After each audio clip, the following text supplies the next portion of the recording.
호산나 찬양대 어느 때보다도 힘차게 오늘 또 우리 믿음의 성도들의 사명은 가서 제자 삼라, 복음 전파의 사명, 제자 삼는 사명인 줄 믿으시기를 바랍니다. 다시 한 번 더 우리 하나님께 영광으로 또 우리 격려의 박수로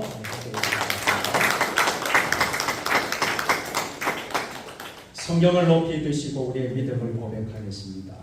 주의 말씀은 내 발에 등이요 내 길에 빛이니이다. 할렐루야. 믿음대로 될지어다. 믿음대로 될지어다. 믿음대로 될지어다. 아멘.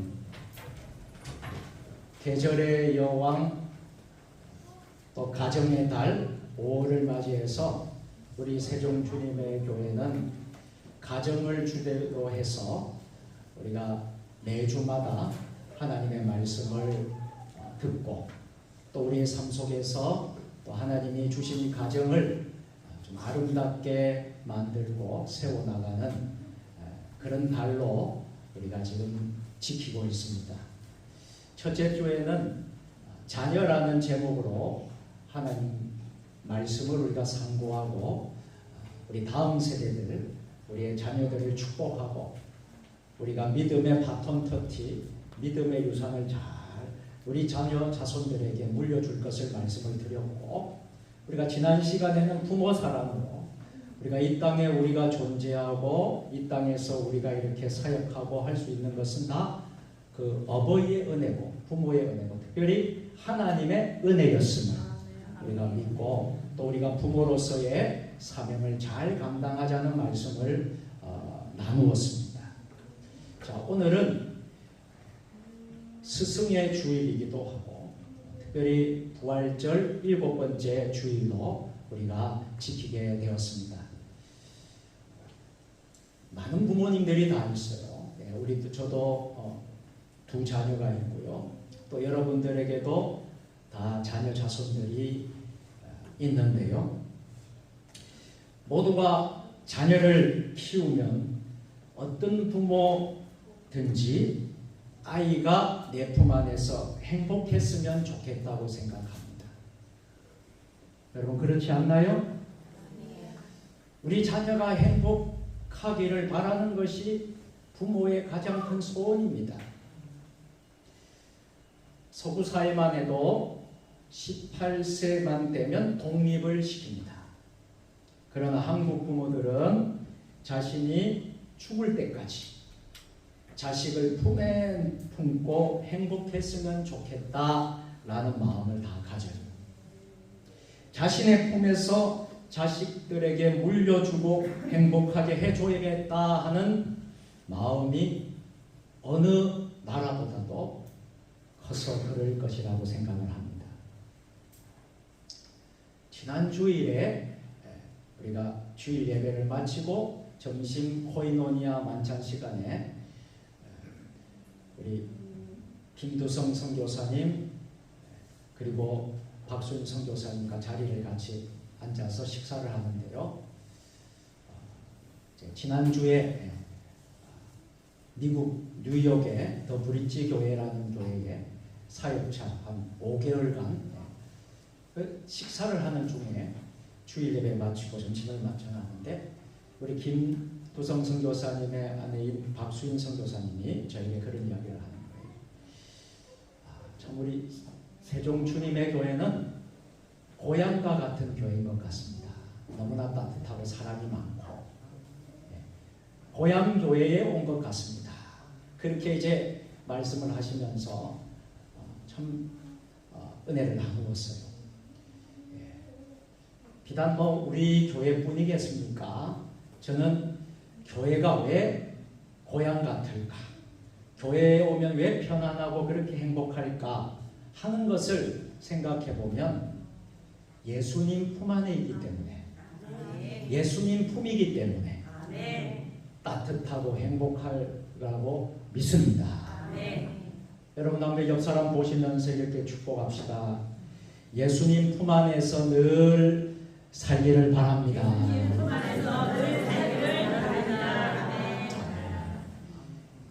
예수님 품에 왔기 때문에 물론 우리 세종 주님의 교회가 따뜻하고 사랑이 많다고 할 수도 있겠지만 예수님 품에 왔기 때문에 하나님 집에 왔기 때문에 평안하고 꼭 고향에 온 것 같이 느껴지리라고 믿습니다. 그렇다면 여러분 우리 하나님은 어떠실까요? 하나님은 우리 당신의 자녀들을 품에 품고 하나님이 영원토록 우리를 품어주신다고 한다면 어떠실까요? 독생자 아들을 대신 내주시면서까지 우리가 행복해지기를 원하시는 마음을 가진 분이 바로 우리가 믿는 하나님 아버지이신 줄 믿습니다. 그러나 우리는 이렇게 질문을 합니다. 그런 하나님이시라면 우리에게 마음껏 능력도 주시고 마음껏 힘을 주셔서 행복하게 해주시면 되지 않겠습니까? 하지만 그것은 우리가 예수님의 품 안에서의 행복을 느끼는 그 마음을 깨닫고 있지 못하기 때문입니다. 오늘 본문도 마찬가지입니다. 너무나 잘 아는 본문이죠. 집 떠난 탕자의 이야기예요. 이 설교를 여러분 수도 없이 지금까지 들었을 거예요. 첫째 아들, 둘째 아들 이야기, 집 떠난 그 자녀가 다 재산 낭비하고 다 다시 돌아왔던 이야기. 이것은 주일학교 때부터 지금까지 아마 여러 번 설교를 들었고 또 여러 번 묵상하고 너무나 잘 아는 내용이에요. 오늘 본문도 마찬가지입니다. 억지로라도 깨닫고 돌아오기를 원하시는 우리 하나님 아버지이십니다. 그래서 하나님께서 우리에게 허락하십니다. 내 품이 얼마나 소중하고 행복한지를 너는 떠나봐야 아느니라 하시며 허락하시는 거예요.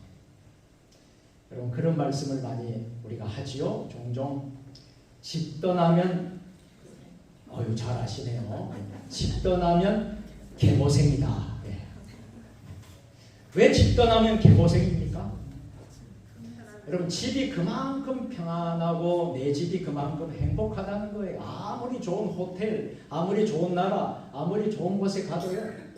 참 그때뿐인 것 같아요. 저도 해외에 가고 선교지 가고 또 호텔에서 자고 그래도 잠시뿐이지 거기에 계속 있으라 그러면 제가 못할 것 같아요.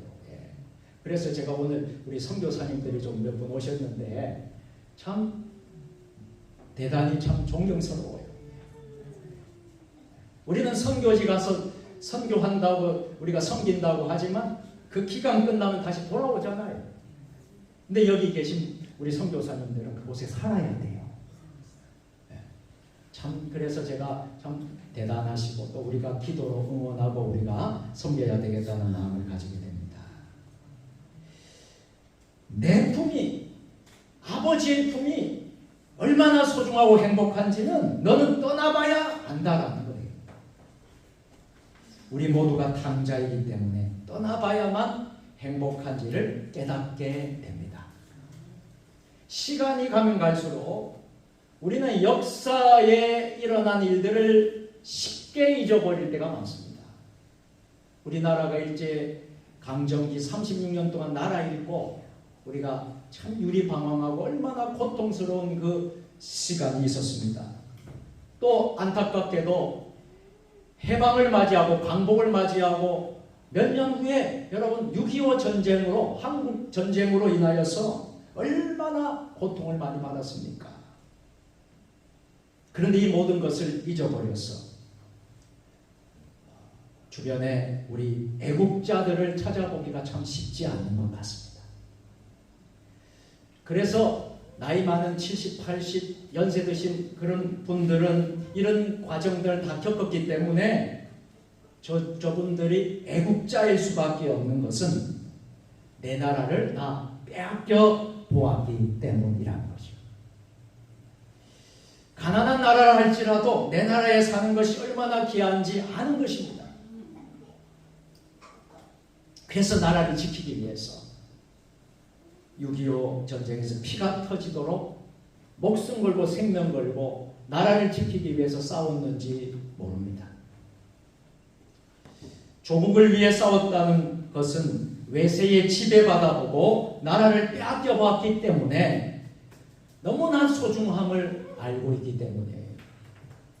그래서 전쟁을 겪어본 사람은 다들 이렇게 말씀을 하시지요.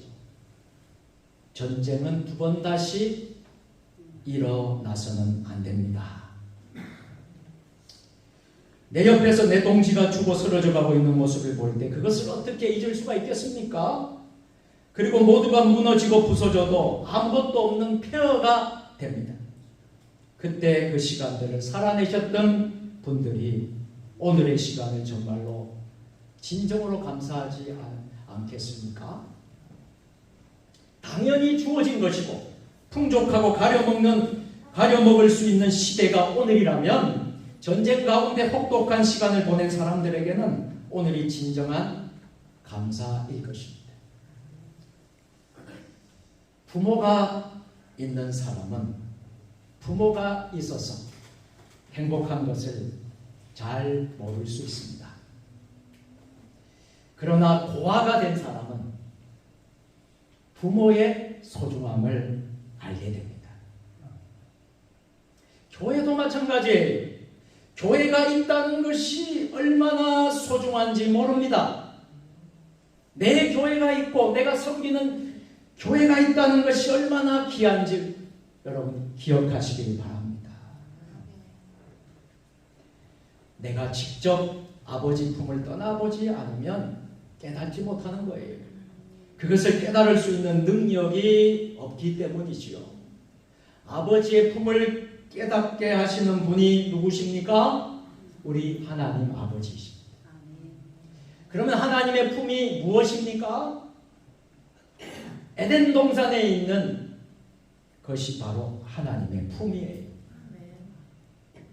진정 여러분이 성전에 하나님 품에 있다면 그것이 바로 하나님이 기뻐하시는 하나님의 품이 되는 줄로 믿습니다. 그것은 내가 기준이 되는 것이 아니에요. 아버지의 뜻대로 하나님 말씀, 아버지의 말씀 안에 사는 것입니다.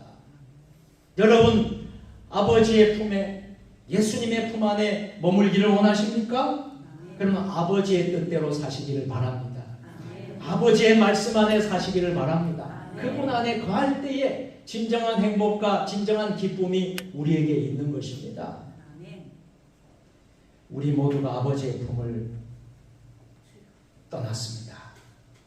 아버지의 품이 얼마나 행복한지 모릅니다. 아버지는 독생자 예수 그리스도를 보내셨습니다. 아버지의 품에 들어올 수 있도록 해주셨습니다. 그러나 우리는 그 품을 떠나려고만 합니다. 성경은 오늘 모두 탕자라고 말합니다. 너도 탕자야. 성경에 나오는 탕자는 탕자가 아니야. 너도 탕자가 맞아. 아버지의 품을 떠나면 절대로 행복할 수 없다는 거예요. 여러분 행복하기를 원하십니까? 여러분 평안하기를 원하십니까? 아버지의 품을 떠나지 마십시오.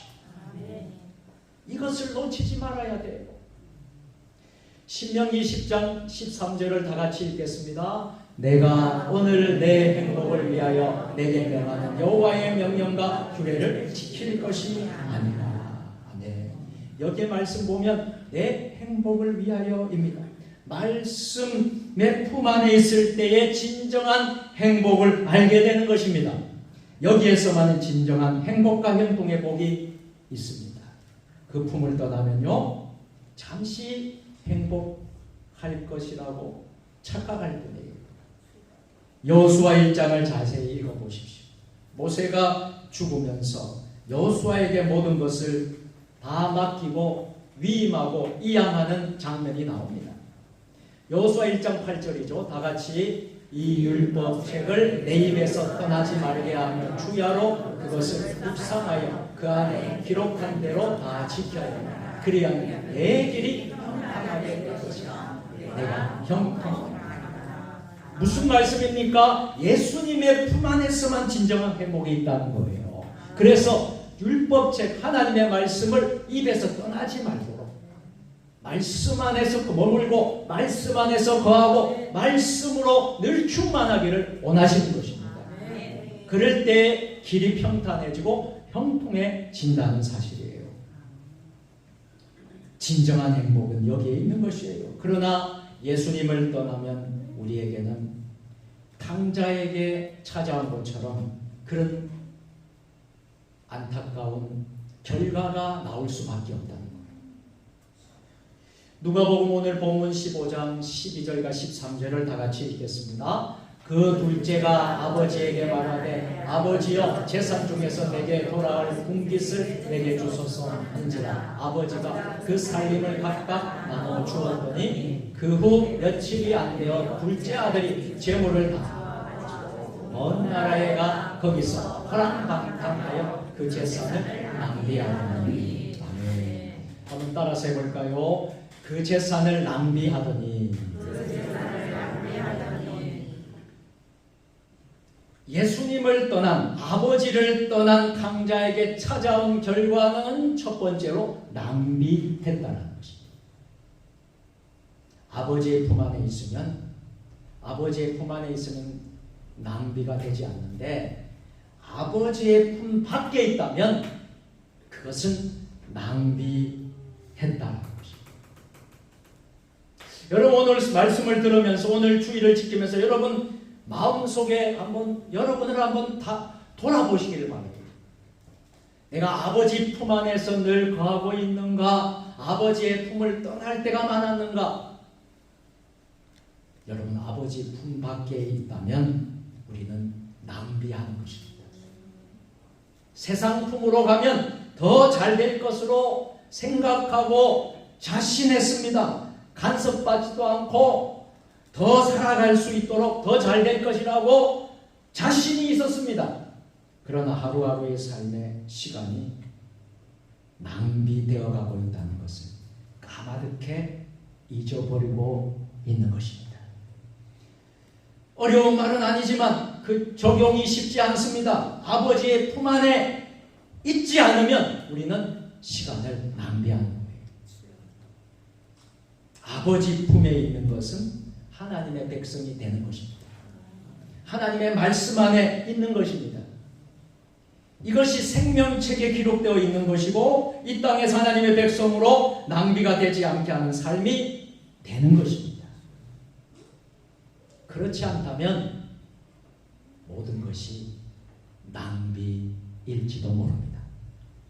여러분이 세상 가운데 잘 살고 하는 것도 중요해요. 여러분 세상에서 승진하고 취직하고 승리하고 성공하고 돈 잘 벌고 여러분 사업이 잘 되고 여러분 모든 것이 잘 되는 것 굉장히 좋은 일입니다. 그러나 하나님 품 밖에서 그것이 여러분의 삶의 목적이 되고 그것이 여러분의 삶의 행복이라면 여러분 그것은 낭비입니다. 말씀 안에 있는 것은 하나님이 기뻐하시. 말씀 밖에 있는 것. 아버지 품 밖에서 아무리 여러분들이 좋은 것을 얻을지라도 그것은 분명 낭비가 된다는 사실이에요. 자, 오늘 본문 15장 14절 16절 말씀 다시 한번 읽겠습니다.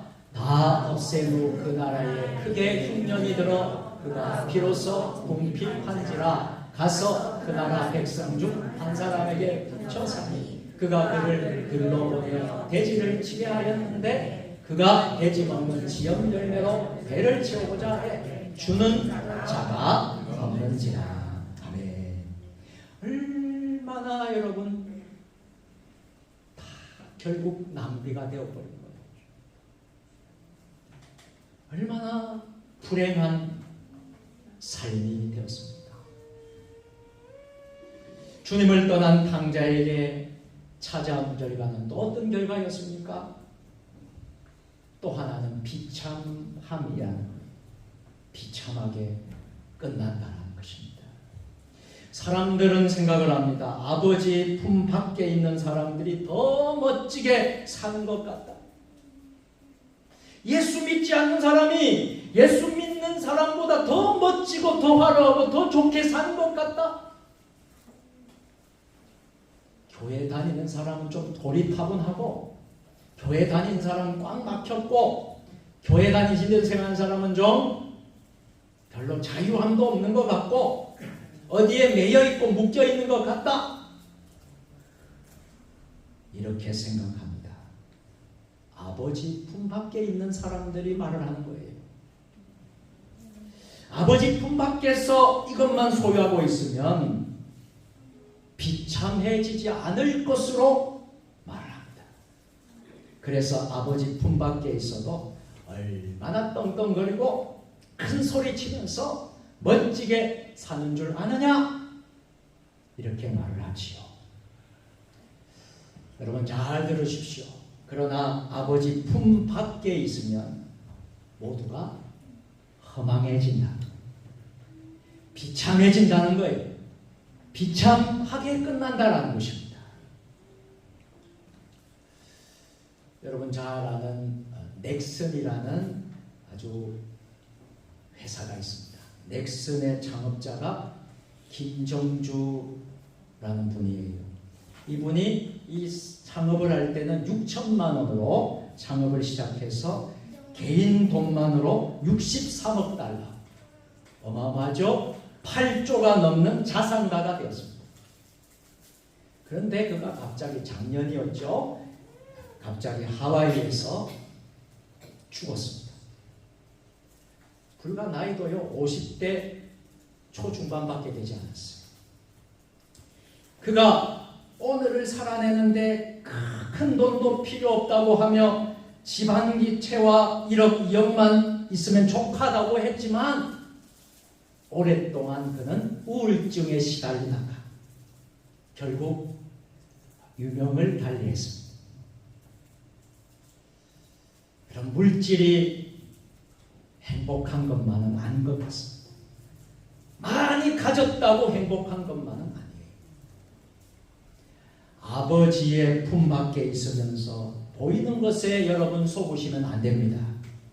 하나님 품 안에 있을 때만이 행복하고 형통하고 복이라는 사실을 놓치지 마시기를 주의 이름으로 축복합니다. 아멘. 이것을 깨닫지 못한다면 늘 허무하게 되고 허탈하게 될 것입니다. 그 허무함은 너무나도 우리 마음을 아프게 할 것입니다. 날마다 하나님 아버지의 품에 있다면 이 허무함에서, 이 허탈함에서, 이 비참함에서 벗어날 수 있게 됩니다. 그러나 아버지의 품 밖에 있으면 늘 비참하게 됩니다. 여러분 지금 아버지 품에 있기를 주의 이름으로 축원합니다.